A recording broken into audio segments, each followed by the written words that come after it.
are experiencing. And that's what the situation is all over Edo State and in Nigeria generally. Yeah. So the major concern will also now be, are you in the NDC because of Peter Obi? No, not really. You see, I've always been a progressive politician. As a politician, I won't lie to you, I've been approached by even the ruling government that please come and be part of us. Because I can see their failure visibly. You know, their disappointment. They said they would do this, they didn't do it. They would do that, they didn't do it. So I told them, they say you can't beat them, you come and join them. I say, me, I can't beat them, I will never join them. So what am I saying here? I have the option of being part of them. Maybe for one reason or the other, mainly pecuniary, and I'm not that kind of person. All my life in Edo State, you can find out, I've always been an opposition figure because of what I stand for.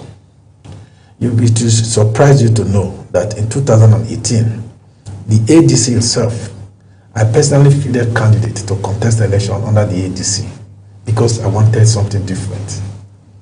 And to the glory of God, today we have this momentum of Peter Obi. And I also believe in his ideology. Okay. I believe he can manage the system. I believe he can bring succor to the Nigerian people. Presently, Nigeria is going through all sorts of difficulties. I agree with you. Economic problem, insecurity everywhere.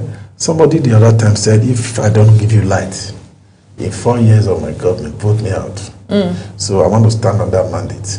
And not to vote him back in because of the promise, what he made that statement. We had analyzed that, and you know, yeah, that's what we hear from politicians all the time. And when time comes, they're like, I did not see the enormity of what I was to address. However, you mentioned the organic followership that Peter Obi had, and you contest the result of the general elections. I keep saying just concluded like it was yesterday, but it's 3 years now. It seems like yesterday actually, but the 2023 general elections. But do you also contest the number of votes? Because unfortunately, in spite of that conversation, we did a lot of advocacy for young people to go there and vote. Indeed, we celebrated several who went and actually got their PVCs. But do you contest the number? But because if you do, you realize that in spite of all the advocacy we all did in the media, everywhere, 27.7% voted, only voted. So after all said and done, the noise, the movement, the conversation, 27.7 voted. So my question, I guess, is what are you going to do differently this round of election, this cycle of elections, to not just have these people claim support in the media, talk about him, but not go out there to file up and vote? Well, you see, this is where we have the problem. Suppression of votes by the system. Suppression? Yeah, they suppress the votes. How does that, what in this context, I'd like to understand. What I'm trying to say is the people, about 200 people vote. They, at the end of the day, those people that arrange the vote, because sometimes it's not the voters, it is that man that counts the vote that matters. The people that count the vote, they don't count accurately what happened. I'll give you an example. If you look at your IRF result on Rivers State, for example, we know the result in Rivers, in that election. It's on IRF. We know the number of people that they turn out. And we know what was eventually declared and was accepted by INEC and the Nigerian judiciary. So can you now say that the people of Rivers did not come out in their large number to vote? They came out. But the result did not reflect the number of people that came out. And so was it in Lagos and many other states. So in my own opinion, Nigerians' the umpire must try everything possible to be honest and sincere. Because people come out to vote. In fact, in Edo State where I vote, the largest turnout of voter I've ever seen in my entire life was in that Obi's election. The young people came out in their large numbers, women, children, everybody poured out. But even as at that, you can see that the result that came out did not really reflect the number of people that came out. How was the umpire able to manipulate that? Because we had side by side. I'm not saying the elections were flawless, but I'm also admitting that it would be very difficult to necessarily manipulate number. It's easier to manipulate who voted where. However, the number may be tough. So how do you think that was able to be manipulated? Well, it's unfortunate that sometimes some of these things are difficult to explain. But the truth is this. I gave you an example earlier on. I said, look at what happened in Rivers. Yeah, but how did they achieve that? I don't know, because the result on IRF is different from the result that was eventually declared. Up to tomorrow, go and check. So if that is the case, it means that that was not a true reflection of what happened. So if you really count on, even in Lagos, the results that were declared are different from the results that the people that came out to go and vote. So what am I trying to say? If the umpire can be fair, just be fair, do the needful. Nigerians know what they want. In this instance, I can tell you for free that the entire Nigerian people, they've resolved that they want a change. So sometimes you wonder how somebody that everybody have resolved that they want you out is now boasting that he will win, he will come back. You know, you wonder how is it going to, is it not a democracy we are practicing? If it's a democracy, it's already a done deal if you ask me. And if you go out there and find out the opinion of the majority of the people are saying they want a Peter Obi. That is what they are saying. I've gone around. I've been to Lagos. I've been to Port Harcourt. I've been to Benin. I've been to some part of the northern part of Nigeria. The call now is they want a Peter Obi. And yet, when you have conversation with the ruling party, they would also brag this. And that was the interesting thing about elections. I remember the 2023 elections. In 2022, during campaigns, we will go cover these campaigns. We will see thousands will gather for these campaigns. They will sing, they will hold the broom, some will hold the umbrellas. But when you go to the very next campaign, the crowd is just as much. And it confuses the likes of us who say, I guess we cannot, based on that crowd, determine who gets the more support. Ideally, the votes should. But you still, I don't think you quite addressed what you're going to do differently. If you feel like your mandate was taken away from you, what are the strategies towards ensuring you protect your mandate this time? I mean, legally, of course. Yeah. You see, they say one beating, twice shy. That's what they say. I want to assure you that this time will be different.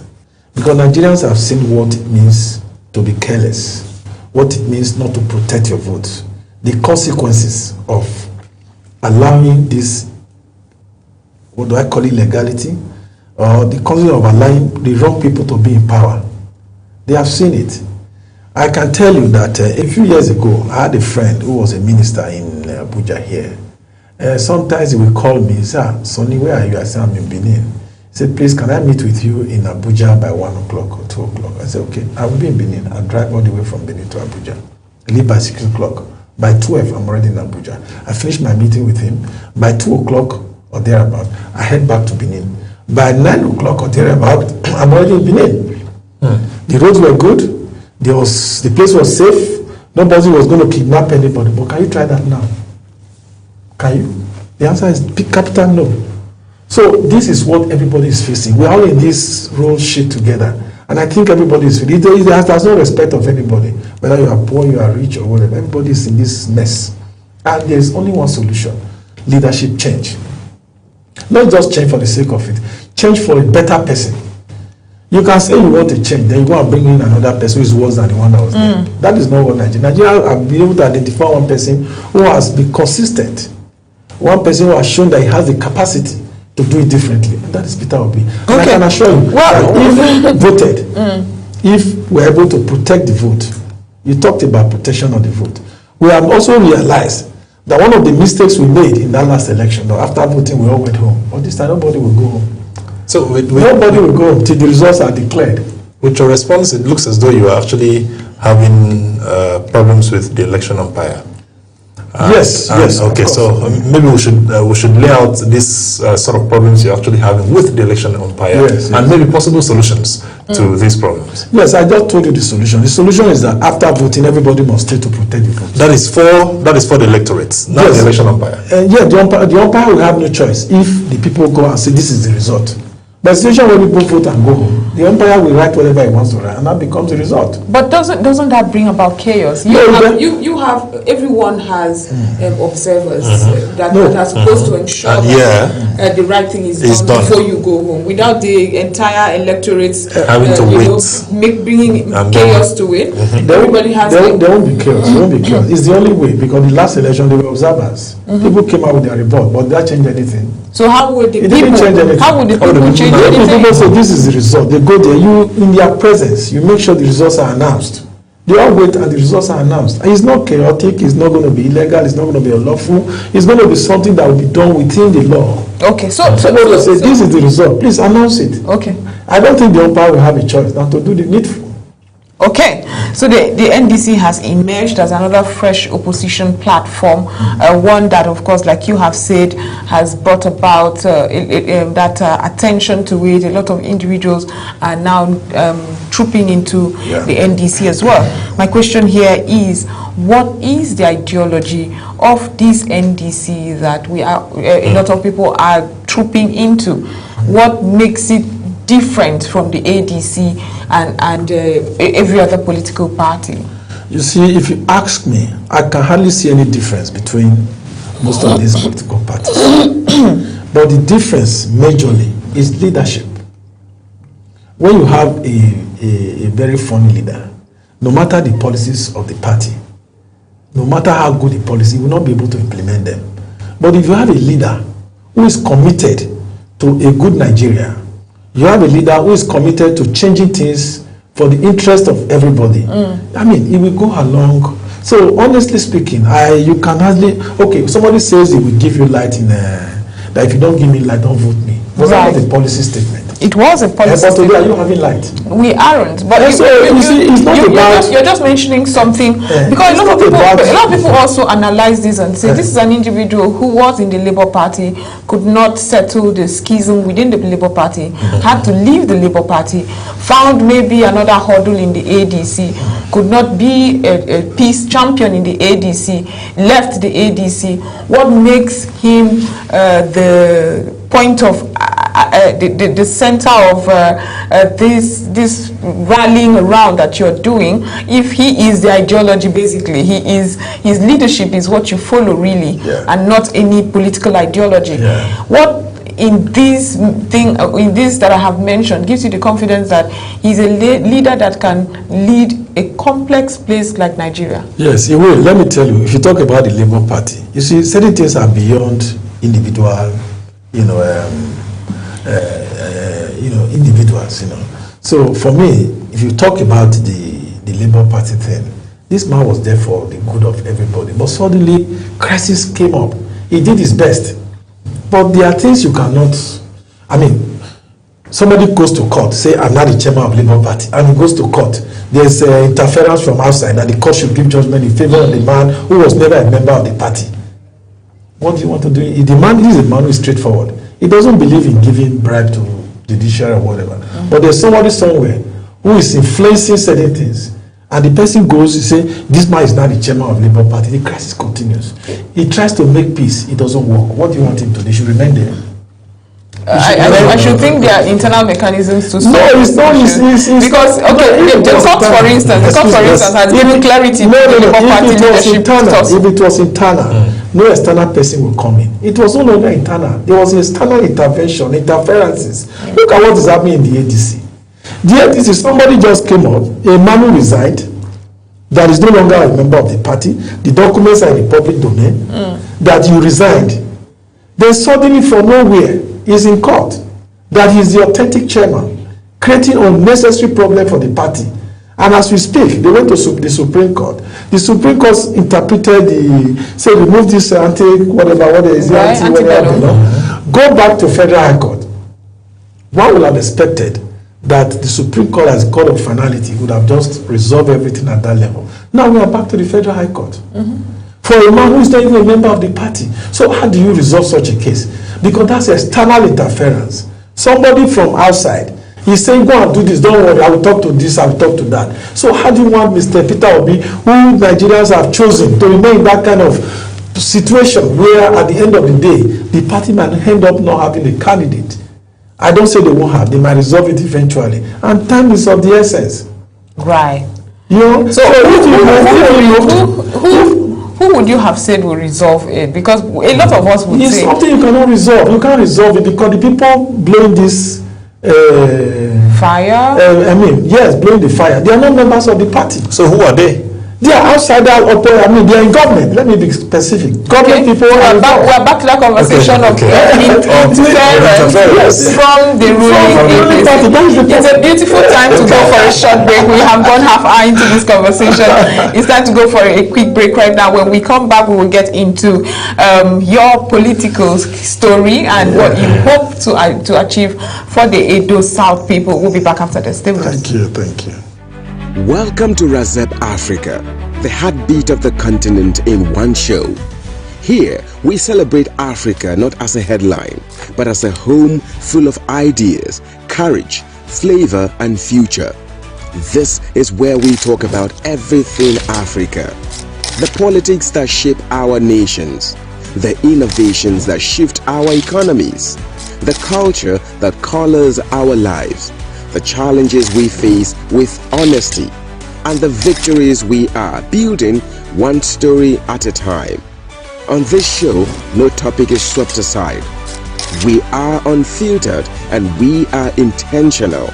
We bring you experts from across the continent and the world.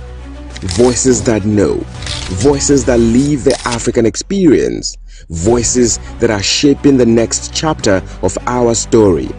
Let your spirit rise.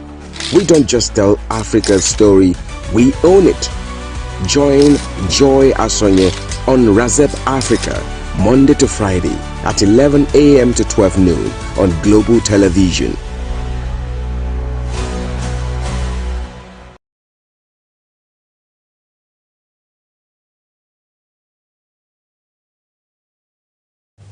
Welcome back from that break. We are still discussing the NDC and especially our guest this morning who would have to tell us why you are interested in representing Edo South Senatorial District. What loophole, lacuna or gap do you hope to fill? You see, in my senatorial district, Edo South Senatorial District, as we speak, yes, people have gone there. A lot of people have been senators in Edo South Senatorial, and they've done their own best. I believe I can do more than whatever they have done. Maybe you can't give what you don't have. What is it you have? What is it you have? You don't give what you don't have. Let me tell you something. As an individual, as somebody who is not in government, go to Edo South. For the past many years, I've given scholarship to people. I've helped in providing facilities in schools to enable people to go to school. I've done a lot in my individual capacity. I believe strongly that once you are given that little instrument of government, I can do much more better. And most of the people that go there, they go there as if they went there for themselves. But I can assure you that if I'm given the opportunity, people will feel the big difference because I have all it takes. Number one, I have empathy. Serious empathy. And I love my people. You must love your people before you think of going to represent them. I agree with you. People who have never in their life done anything for the people, once it's election, they come out, they say they want to contest election, just to help themselves. In the past 30 years, I've created jobs for the people of Edo South. I have a big hospitality arrangement in Benin City, BB Motels, that I built about 30 years ago. At least that alone has created job opportunities for our people. So most of these people that come and they want to ask them, what have you done differently? Or how have you affected your environment, in any way, positively? You have not, but yet you want to go and represent them. All over the world, pedigree is very important. If you're a doctor, you must have excelled as a doctor. If you're a lawyer, you must have excelled. If you are a businessman, you must have excelled. Then people will now say, please go and represent us. But in this case, you just see people who have never, in fact, they don't even have a house of their own in Benin. They want to go and represent me and you. This is an aberration. Let me hold you and let me talk about something that I was taught while I was a child. Yes. They say we have what we call basic amenities. Yes. The likes of the power supply, water, good roads. These are basic amenities. Yes. And then in our earlier conversation, recall that we mentioned that the president of the country, while he was campaigning, said, he promised power supply. That is supposed to be a basic amenity, which people are not supposed to seek for it the way we are right now. And now you are going to represent the Edo South. And you have mentioned how much you've contributed, even before now, as a countryman, with empathy. Yeah. So let us ask this very basic question. What are Edo people lacking that you are actually probably looking at solving so as not to go look as though you are going to just give them the basic amenities that they are already supposed to have, whether you are there or not? And don't be vague. I want you to make statements like the president make. If I do not give Exactly. you electricity in 4 years, If I don't give you don't vote me back into power. You see, I want you to quickly differentiate between the job of a legislator and the executive. You see, the legislature is to make laws and perform some oversight functions. Yeah. Make sure the appropriation bills are properly implemented, as it were. You understand? These are the job of the legislator. Absolutely. That's The executive is to carry out executive functions, providing light, providing road, etc., etc. But one thing I want to assure you is that if I'm voted, I will make sure I influence seriously in collaboration with other members of the House, as it is, the Senate, to make sure that we have good roads, which people are presently lacking. There's electricity, and of course empowerment. You can't do it as a legislator. You have to cooperate and collaborate with your colleagues.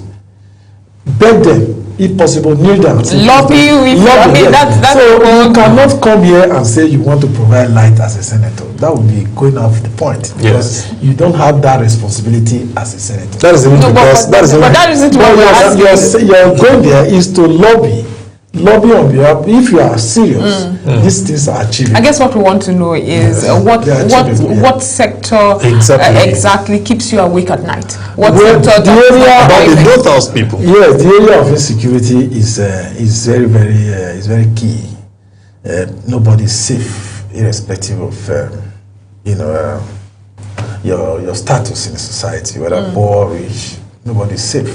And the last time I checked, the major responsibility or function of government is provision of security of life or property of the people, and of course the well-being of the people.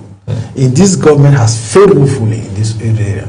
So if I'm in the National Assembly, I will make sure my voice is heard, so that these two areas that government has completely failed, which is supposed to be the key responsibility of government, it is. What would you rather government do at the moment? Because unlike the former administration, the Buhari administration, this administration came. Service chiefs have been changed. I remember there was an agitation for service chiefs to be changed. That has happened. We've seen strategies upon strategies seemingly failing. So if you were in the House at the moment, what you said your voice will be heard, what would we hear your voice saying as in terms of strategies that will improve these particular aspects that really affect you and keeps you awake at night? Let me tell you something. I lived in Japan for more than 30 years. I live in Tokyo for more than 30 years. And I can tell you, one way they do their things, intelligence gathering. So how much effort are we putting into intelligence gathering? Because these criminals or these hoodlums or whatever you call them, bandits, they live amongst us. True. So if you have proper intelligence gathering arrangement on ground, you can fish them out in less than 24 hours. And once that is sorted out, there will be security of life and property. But I don't think government is doing enough in that regard. Because intelligence gathering is key. No matter how many service change you change, if you like change them like change them every, it will not make any difference. The government must invest seriously in intelligence gathering. This is a problem we're also having in this country. It looks as though when it gets to the political era, we get to see the talks on state policing. And so I'll bring it up to your table this morning. What is your thought about this? What's your stance about state policing? For me, I don't have anything against the state policing, but I believe that if the federal government can do its job properly, like I said, intelligence gathering, what is the issue of having state police? Can be good. We'll be good with what we have just now. But since the government has failed in that respect, if state police will solve the problem, so be it. No, let me, okay. I just wanted to ask because I remember, again, I'm excited to ask this question because during the the 2023 elections, we were very rife, speaking to not just electorates, we're talking to everyone. Yeah. And one thing was for sure, the lack of information that we found in that in voters, where you are not held by your antecedents, you are not held by what whatever they hoped you can achieve for them. Yeah. For it was very myopic and almost childlike in the way they reasoned. Yeah. We were called by our traditional leader who has told us to vote like this. I keep always talking about an experience I had with a gubernatorial candidate last election cycles rather, who was engaging and consulting with traditional rulers when he was about to contest, and he was told right out of the bat that our governor has told us who to vote. I'm sorry, you are a young man, you seem to have good intentions and noble plans. However, I'm sorry, we cannot vote for you. Go back to the governor and see how you could, get something for yourself out of this. Maybe someday you would be lucky enough or fortunate enough. And unfortunately, this may look like it didn't have an influence, but yes, it did. The governor, the traditional ruler, gathered his own people, and that is what we eventually saw. Are we politically intelligent enough? What can we do between this time and elections to equip Nigerians on the knowledge of how to really hold candidates and contenders accountable, how to say, what, I gave you 4 years, I didn't think I was particularly represented, I'm giving another person an opportunity. How to say, oh, you spent this in constituency project, that's not what we wanted you to speak for this, and that's information that electorate needs that would determine their vote. What can we do to achieve it? Well, I think that's what is about to happen, and that's why we should be very happy that we have Peter Obi.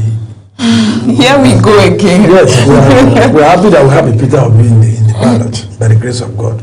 If you look at what these governors are doing, they select their process, even the worst amongst them, to go to the National Assembly, to go to the House. Look at what is happening in Edo State. Edo State, the ruling party, is in crisis today because they have good candidates, but yet somebody from somewhere is telling them that it's the worst one that he wants.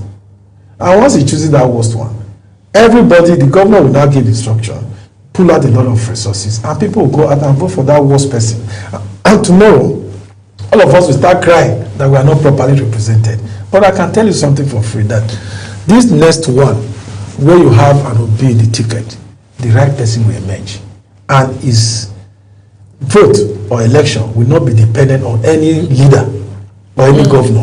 People will come out on their own and say, because even Peter Obi himself is conscious this time around, because last time a lot of funny characters rode on his back and became senators, became House of Rep. The next thing we saw was that they were all defecting to, people must be strong, they must be principled, they must be people who believe in those things that Peter Obi believe in before you can even get a ticket. Again, you don't think we're talking about you as much as you are talking about when I talk about Peter, I'm talking about myself. Maybe I'm not getting the message. No, I'm not getting the message because Nigerians will hold you accountable by your actions or inactions. Yes. So I want to know what you think in your constituency you must do in educating people to an extent where you don't see what we witnessed a couple of years ago. Well, the elections to garner the primaries or the ticket is still ongoing. Absolutely. And I'm optimistic that by the grace of God, I'll get a ticket. Once we get a ticket, we're going to sit down and map our strategies. That is not what I'll come here and discuss. Let's even go back to who you are representing. Yeah. Because in all your discussions earlier on, you've been making mention of good representation. You are representing people. Yes. And then now you are in the NDC. Yes. We get back to grassroots. Yes. How sure are you that you have people, grassrooters? Because these are the persons that will actually come up to, help to preach the gospel of the NDC to others so that they know. Because a lot of persons still know about the PDP and the APC, they know about the broom and the umbrella. They probably do not even know what the NDC logo is, so that they will not make mistakes in the elections. So, now, talking about grassroots, how rooted in the grass are you as NDC? Well, I can tell you for free, just that I don't know whether you are from Edo State. I go to Edo State, ask of BB. They will tell you that I'm the man on ground. Okay. They will tell you that this is a man that has been with them, because I live with them. I stay with them. When things are hard, we are there together in it. When things are good, so I know my people. The day I moved from NDC to NDC, from ADC to NDC, I came with a lot of crowd across the 7 local governments. And all of them registered? Yeah, I registered the same day. We even positioned somebody that was registering everybody. A lot of crowd. It's just that I don't have my phone. I would have played the video for you. People came, all the 7 local governments. People, human beings. And as we speak, Edo South, I don't know about other area, is NDC full. And let me tell you something. I will come here and remind you. Okay. There is no way we will not score 80% of the vote in Edo South, NDC. Take this to the bank in the next election, in all elections. And the confidence is you. Of course, they have been waiting for me to join the right party. Because people want you to be in the right place to enable them vote for you. Although I would have gone to PROP. But that one, you cannot have, single-handedly, you cannot do all these things. But you need a party that has, that kind of, those kind of personalities. People have been praying. Let there be a party where you can, because academically cannot go to APC because I don't like their style. This is a party that has failed Nigerians. And in my opinion, this party has failed Nigerians woefully. And I cannot be part of failure, never. Because some of my friends who are there, they keep telling me, let's go and join them. This is what they are saying. Please, if you can't beat them, join. If you cannot beat them, join them. I say, I cannot beat them, but I will never join them. Because these people are not working. You want to stay out and beat them? Yes, these people are not working for Nigerians. How can a man, for the past 3 years, budgets have been passed, none have been implemented? Which country does that? There are so many issues. I don't want to start naming them. So I'm not part. I'm not young anymore. I'm in my mid-60s. At my age, I have children. So what is the future of my children in their own country? I don't want them to live outside Nigeria. They travel out and come back, but they shouldn't leave. They should come back home. But if this trend continues, even myself, I have no choice than to relocate. And I don't want to relocate. I love Nigeria so much.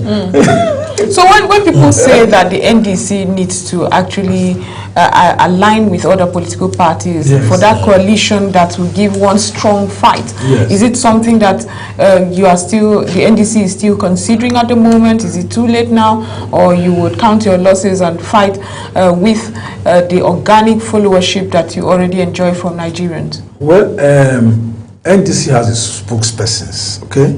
That question would better be answered that. Because I'm just a member who wants to be a senator under NDC. So okay, but I need us at this point. I need us to co-analyze this issue, right?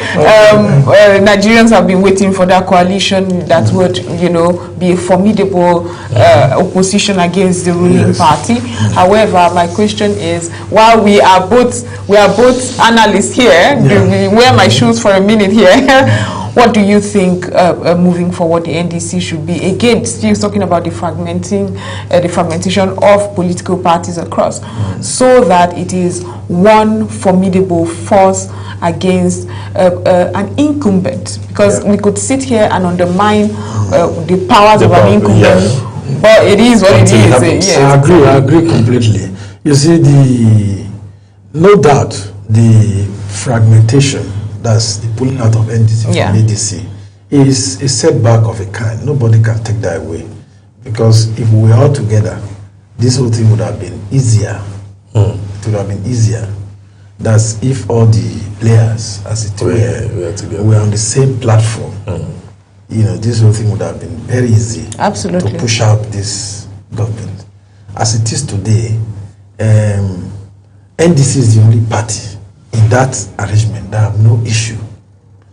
So I pray they are able to pull through the legal hurdles. That's the NDC. There are a lot of legal hurdles. I pray that they are able to pull through. But the event that they are not able to pull through, we'll still come together and look for where there's no problem. Because the goal is to make sure that they remove this government. That is the intention. Irrespective of what will replace it, because it is very concerning when you just hear that the goal is to remove this president. Yes. To what end? For me, after that, what? I might be wrong, but this is my opinion.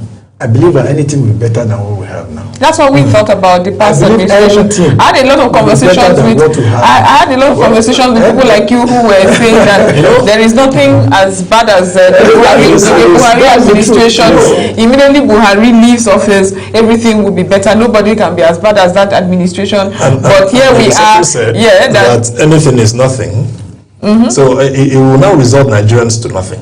Exactly. Where we now have to even have nothing to lay our hands with on. no strategies that we can hold on to. Nigerians have resolved. Okay. I keep saying it. I don't want to keep saying it. Nigerians have resolved on where they are going. You know, they have resolved that this is the direction. And you will see it on that day. Okay, so there are several issues that Nigerians still have, talking about electoral integrity. Yeah. If you have to change something right now, maybe in the reviewed Electoral Act and the operations of INEC, what would it be? You see, if I have my way, by the grace of God, if I'm in the Senate, one of the things I'm going to ask for is that the president should not have the right to appoint the INEC chairman. What would you rather have?